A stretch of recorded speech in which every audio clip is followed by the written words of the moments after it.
سلام، امیدوارم حالتون خوب باشه. اینجا نیسان سیلفی ای پاور رو داریم، محصولی که آرینا درایو داره عرضه میکنه. خب ما سیلفی های دیگه هم تو بازار داریم که فعلا اون چیزی هم که عرضه شده همشون ای پاوره، به غیر از چیزی که حالا برنامه اینه که پارس خود رو عرضه بکنه که قرار نمونه بنزینیش هم بده. تو این ویدیو قراره با نمونه‌ای که آرینا درایو آورده بیشتر آشنا بشیم و ببینیم چه ویژگی‌هایی داره.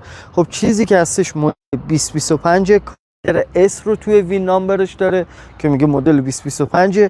فیس جدید رو آورده، از نظر ظاهری شبیه مکس ادیشنه و مثل آمیتیسیا نیستش که ظاهر قدیمی رو داشته باشه.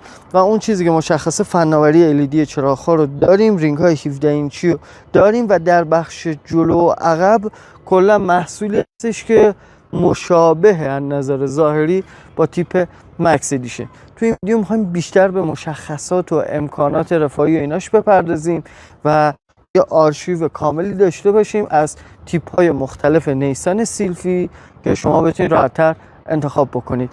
بریم ببینیم آرینا درایو کدوم تیپش آورده.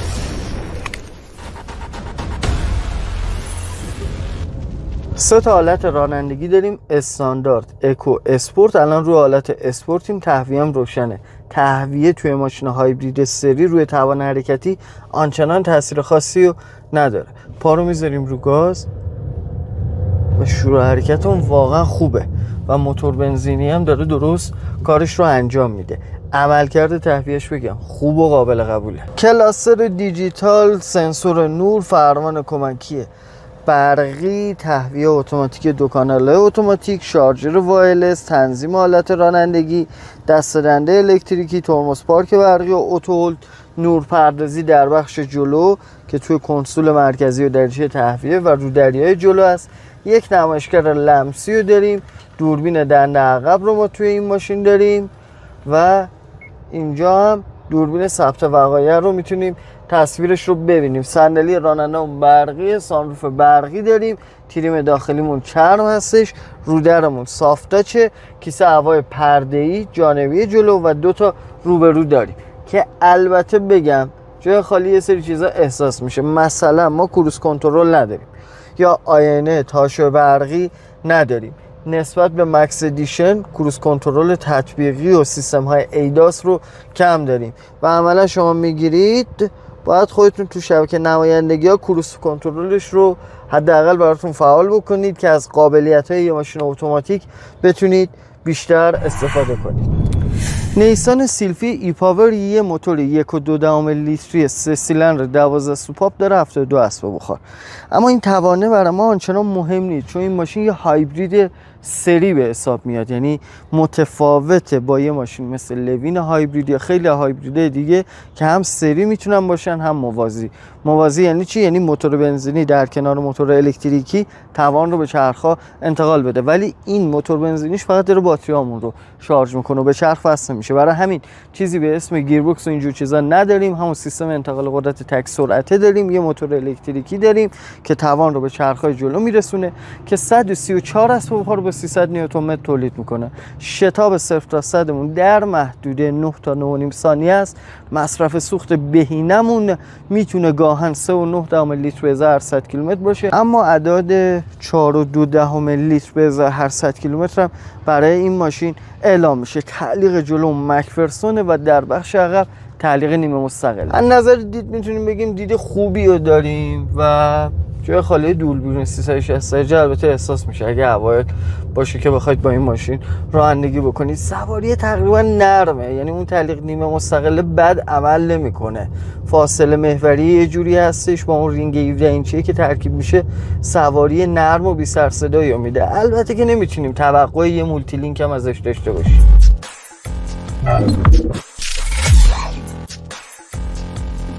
باید گفت به عنوان یک سدان سی پلاس به حساب میاد، یعنی که از سی یکم بزرگتره و به همین واسطه یه فضای خوبی رو توی کابینش میتونه از نظر ابعاد و اندازه به ما ارائه بده. جای خالی شیشه دودی عقب توی این ماشین احساس میشه و میتونیم بگیم تا حدی حس لوکس‌تر رو نسبت به رقبای تویوتای خودش توی سیلفی میتونیم ببینیم. در بخش عقب یه نشان پلاس رو داریم که تیپ این ماشین هستش. سیلفی پلاس تو بازار جهانی به خاطر قیمتش و ارزنده بودنش مثلا بازار چین فروشش بیشتر از مکس ادیشن بوده، ولی واقعیت هم اینه که مکس ادیشن برای خیلی جذاب‌تره به خاطر اینکه امکانات و آپشن های کامل تری رو داره. یه فضای بار بزرگ رو داره که ندید این چی بوده، میز گذاشتن عقبش که در این قسمت قرار گرفته. و در اینجا چیزی که ما داریم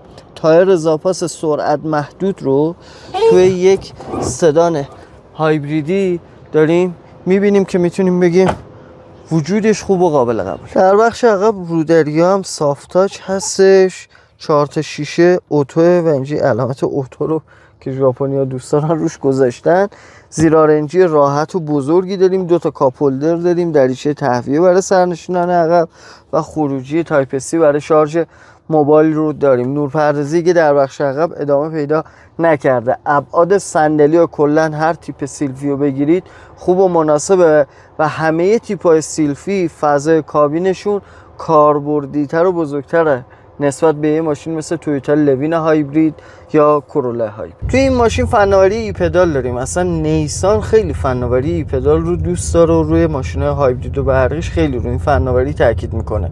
ای پدال چیه؟ شما وقتی اتوماتیک پاتون رو از روی گاز برمی‌دارید تو هر ماشینی کلا یه شتاب منفی رو احساس میکنید. توی ای پدال این سطح شتاب منفی بیشتر میشه و خیلی موقع باعث میشه که شما اصلا نیازی به ترمز گرفتن نداشته باشید.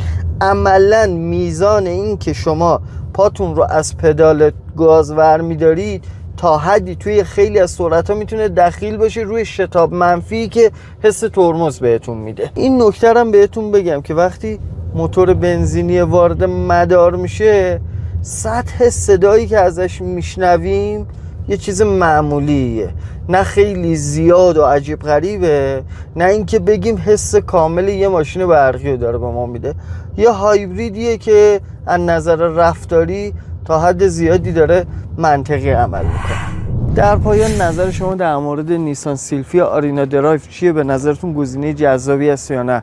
به عنوان یه خودرو هایبریدی با مدل 2025 میتونه با لوین هایبرید، کرولا هایبرید یا یه سری چینی‌های هایبریدی که به بازار ایران میان رقابت بکنه.